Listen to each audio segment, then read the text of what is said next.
Good morning. This is the Lou Rockwell Show, and what an honor it is to have as our guest this morning Mr. Tucker Carlson. I've been a fan of Tucker for years on various cable news shows, but it's such a thrill that he's on at 8 o'clock every night on the Fox News channel with Tucker Carlson Tonight. Tucker also is an entrepreneur. He started the Daily Caller as the editor-in-chief, and it's a very successful site. Tucker, your book, I was thrilled to see, pushed Bob Woodward out of #1 on the New York Times bestseller list. Amazon says that they're having trouble filling the orders. It's flying off the shelf so fast. This is Ship of Fools, How a Selfish Ruling Class is Bringing America to the Brink of Revolution. Tucker, why does the ruling class hate the American working class so much? Why do they want to replace it with immigrants, as Bill Kristol openly champions? Well, that's kind of the central question. I think there are a couple reasons for it. But let me just note, as I think I've read you right, this is the only revolution in anyone's memory waged against the working class, not on its behalf. I mean, typically, revolutions are supposed to be for the unemployed machinist in Toledo, and now, of course, we're trying to make him. I think there are a couple of reasons, but they're inconvenient. They complain. They're living proof that the policies of the people in charge have failed. I mean, if you're running a country and your middle class is dying, you are demonstrably a failure. And so, you want to get rid of that evidence as fast as you can. But I also think there's something deeper going on, which is that technology has eliminated a lot of the value in labor. So in, 1947, no politician could attack the working class. That was the heart of the country. I mean, that was, our industrial base needed workers to build things. And now we have an economy based on finance, and technology promises to replace, a huge percentage of those people who still work with their hands. And so actually, labor isn't worth much anymore. And so it doesn't matter. You can attack people you don't need, and they are. And it's disgusting, because the point of leadership is not simply to reap its benefits, but to rise to its obligations. And the first obligation is to the people beneath you. If you're a parent, your obligation is to your kids. If you're an officer, it's to your troops. I mean, if you're a CEO, it's to your employees. And if you're the U.S. government, it's to your citizens. And so there's something not just unimpressive, but something immoral about their failures, in my opinion. Well, I think you're exactly right. And when we look at Silicon Valley, for example, as part of the working class, it seems like the government, maybe for the first time in history, has outsourced the police state to these private companies, so that we have to worry about Google and Facebook and the rest of them. That's exactly right. And if you're a kind of conventional conservative, like I have been for most of my life, I'm 49, so I grew up in the Reagan era, and I was trained to believe that the singular threat to our liberty was government. That's what Reagan said. He was probably right at the time. And it takes a while, if you've grown up believing that, to readjust to the new reality, which is no. The singular threat to your freedom of association, certainly to your freedom of speech, to your ability to think, is technology. It's the big tech companies. It's Google primarily, but it's also Facebook and Twitter and the rest. A simple question. Who knows more about you, Google or the Social Security Administration? There's no contest. And Google is a company in the history of the world. I'm not really surprised that conservatives still defend it, because they've been so trained by libertarian economists and the Chamber of Commerce to kind of bow down to any company, because that's capitalism in the free market, or whatever the slogan is. But I'm really surprised and horrified that the left has given up its longstanding position that concentrations of power, corporate power, are a threat to a democracy. They were right. Absolutely. I laughed at them. I shouldn't have. They were right. And now they've decided to enter this bargain with corporations, where the companies fund left-wing activism in exchange for suspending all criticism of their greed and power accumulation. It's completely changed my politics. I'll tell you that, because I think it's real. It's a threat. And we have that 85-page document just leaked in the last couple of days, where Google admits that they, of course, want to abolish free speech, and they want to be in control of the abolition. Well, they're embracing what they euphemistically call the European tradition. And of course, that's a tradition without a Bill of Rights, without a First Amendment. And there's no greater threat, I would say, to our democracy than these companies. The remarkable thing is that we should have seen this coming, but we've been trained to believe that these are American companies because they're primarily staffed by Americans. They were incubated partly at taxpayer expense on the campus of Stanford.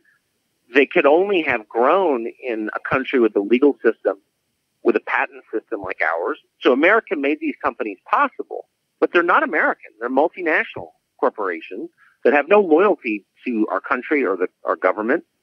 They are, in fact, owned by foreign countries in large part, by the sovereign wealth funds of nations that hate us or are our rival. So, in fact, they're foreign entities in our midst which control almost all information in English. So, by definition, why is that not a terrifying reality? It is. And I'm not sure why more people aren't saying that, but they should be. And wasn't there a section of the Communications Decency Act that gives them a special privilege that they're now violating and nobody seems to even know about it or care about it? On your show, if you accuse somebody of a crime, or if someone says it on your show, if I say it right now, you are liable for that. You can be sued. Google cannot be. If we plan some crime on Gmail, they can't be held accountable. That's because they have an exemption under the Decency Act, which gives them immunity from that. In exchange, they say, we are not a media organization. We don't edit the content. We're a conduit through which information flows. We're a neutral platform, and that's how they describe themselves. That's a lie. And now we have documents showing it's a lie. They edit content. Google is a news, among other things, it's a news organization. It edits content. It decides what you can see and what you can't. So the Republicans are in charge of the Congress. They should be protecting the population from this obvious risk, but they're not. Mike Lee, senator from Utah, is the chairman of the Senate subcommittee on antitrust. Well, Google is obviously a monopoly. It's got a monopoly on search. So I brought this up to him. Why aren't you doing something about this? And he looked kind of embarrassed and muttered something about the free market or capitalism, neither of which applies, of course, to Google, but whatever. That was a talking point and kind of moved on. The truth is, the public is not being protected from this threat because there's a bipartisan agreement that Google's interests are more important than those of the population. That kind of tells you everything right there. Do you think, as rumor has it, that the CIA had something to do with starting Google and funding it in the beginning? I can't speak to that precisely, but I know that government has intersected with the growth of the tech sector at every turn. I mean, there's a reason that Amazon might move to Northern Virginia, and that's because the U.S. government, after 9/11, expanded the information carrying capacity, the pipeline in Northern Virginia at public expense in order to protect the country from terrorism. So there is, there are many examples of these companies piggybacking on federally funded military projects, defense projects, and turning a profit. I mean, this is a long-standing kind of tradition where, of course, I mean, where does government begin? Where does the company end? It's not always clear. It's not clear at Raytheon or Boeing. It's not clear at Google. And yet again, these are not American companies. Google has just yesterday pulled itself out of the running to work with DOD on a project because it said working with the Defense Department, the American Defense Department, is inconsistent with its corporate values. And yet they're full speed ahead on catering to the government of China, the fascist government of China, in its efforts to suppress free speech within China. So, I mean, their loyalty is not to our government. This is a foreign entity. And I think we should start to see it that way. No, you're exactly right, of course. And it seems to be true of the entire tech sector, all left-wing. Yes. And as you pointed out, some of the billionaires behind all of this are considered to be on the right as well as on the left. I mean, we've got the Kochs as well as George Soros. You point this out in your book. Look, if you're in charge of something, again, whether it's a family or a company or a country, you have to be all in. That's why the captain goes down with the ship, because that's an assurance to the rest of us. He's the captain. He's got his own quarters. He's got better food. But in the end, if something goes wrong, he takes full responsibility for it. And that's the way human societies, successful ones, have always been organized. If you reap the benefits, you have to take the risk. And we've disaggregated risk from benefits all up and down our society, in the banking sector most famously, but also in our political sector and our tech sector. So in other words, these guys are running companies that hurt the country, our country. And yet, if our country goes south, like, how many of them have foreign passports? How many of them see themselves as Americans? How many of them think nationalism is even a legitimate category? None. You know what I mean? Like, they're not No. loyal to America, and yet they have enormous power over America. That's a system that cannot continue. Why did they hate Trump so much? I mean, such bitter hatred that I've never seen in my lifetime. Well, it's not ideological, and this was something it took me a while to figure out because I am ideological. You know, I'm interested in ideas, and I'm not a deep intellectual, but I see the world through the lens of ideas. Just it's my nature. And so I was baffled by this for the first couple of months. Even during the campaign, it's like Trump on the merits is the most moderate Republican, most liberal Republican we've ever elected, that's for sure. He's a casino owner from New York City. Are you kidding? So he's the opposite of an evangelical. That was always their fear, that we'd get a theocracy, that Pat Robertson would take control and turn it into a Handmaid's Tale or whatever. We got Trump instead, and they hate him much more. They like Mike Pence, the actual evangelical, more. Why is that? It's really simple. It's not about ideas. It's not about policies. They don't care about that. What they care about is evading personal responsibility for the disasters they've created. So Trump's main sin is the fact that they can't control him, and he's likely to say anything. Trump's one gift, Trump is obviously not a deep thinker. I'm not attacking him. I'm not a deep thinker either.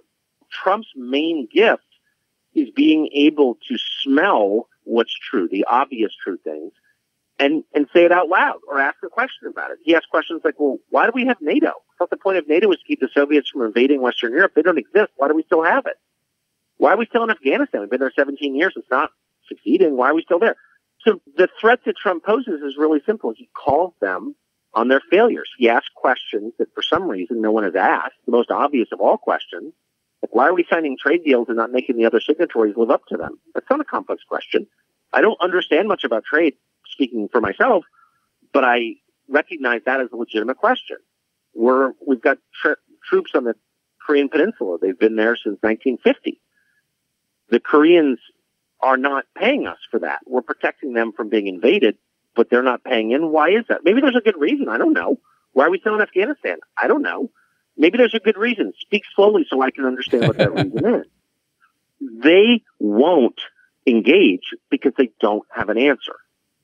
Their answer is shut up racist. So Trump's main threat to them is he's the one guy who doesn't care if you say shut up racist. He's like, yeah, whatever. What's the answer? And that quality of his above any other is why they hate him. And it's also why they hate the people who elected him. And that's what's different. And that's what's so shocking to me. I think you're absolutely allowed to hate Trump or any other politician. I think it's okay. I don't like politicians, and I spent my life covering them. They're horrible. So I think it's totally legitimate to dislike a politician, for sure. What's not legitimate is to ignore the concerns of your fellow Americans and attack them for asking to be represented, for asking to have their questions answered legitimately, or for voting for a candidate. You can't, if you find yourself like truly hating half the country, the problem is with you, not with them. Tucker Carlson, I can't thank you enough for coming on the show this morning. You're, as always, doing a great job for America and for the future of this country, if indeed it has a future. You point out so many things, the growing violence that only a few of us seem to care about. Your show's terrific. Your book is outstanding. You're a brilliant writer as well as a brilliant talker. So it's just a thrill to have you on the show. And I can't thank you enough for coming on. And we're going to sell some copies of your book. I'm honored to come on. Thank you, Lou. I appreciate it. Thank you, Tucker. Well, thanks so much for listening to the Lou Rockwell Show today. Take a look at all the podcasts. There have been hundreds of them. There's a link on the LRC front page. Thank you.